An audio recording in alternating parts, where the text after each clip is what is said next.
LCB police દ્વારા જિલ્લામાં વાહનોની બેટરી ચોરતી ગેંગના 3 આરોપી પકડાયા। જિલ્લામાં વાહનોની બેટરીઓ ચોરી કરતી ગેંગના 3 આરોપીને જિલ્લા એલસીબી પોલીસે પકડી 2 ચોરીનો 36,000 રૂપિયાનો મુદ્દામાલ રિકવર કર્યો છે।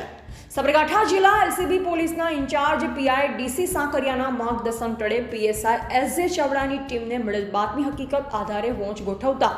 ખેડબ્રહ્મા વડાલી વચ્ચે વાડુઠ ગામ પાસેથી 3 આરોપીઓ મોટરસાઇકલ પર 2 બેટરીઓ લઈ આવતા તેમને રોકી મોટરસાઇકલ તેમજ બેટરીઓના માલિકી અંગે પુરાવા માંગતા બંને યુવકો કોઈ જવાબ આપી શક્યા ન હતા અને વધુ પૂછપરછ કરતા તેઓએ દેલવાડા જતા રોડ પર આવેલા કુવા ઉપર રહેલ 2 ટ્રેક્ટરોમાંથી બેટરીઓ ચોરી કરેલ જણાવતા ત્રણેય આરોપીઓ શ્રવણ ઉર્ફે બોળો રમેશભાઈ પારગી રહે મેડી મોટું ફળિયું તાલુકા કોટડા છાવણી રાજસ્થાન તેમજ વિક્રમ રમેશ પારગી રહે મેડી મોટું ફળિયું તાલુકા કોટડા સાવલી રાજસ્થાન તેમજ સુરેશ છાંજુ પારગી રહે ઉમડિયા ધાકોટડા છાવણી રાજસ્થાન વાળાને પકડી 30,000ની હોન્ડા કંપનીની સાઇન મોટરસાઇકલ તથા પાવર ઝોન તથા બ્લેક પાવર કંપનીની 6,000ની 2 બેટરી સહિત કુલ 36,000નો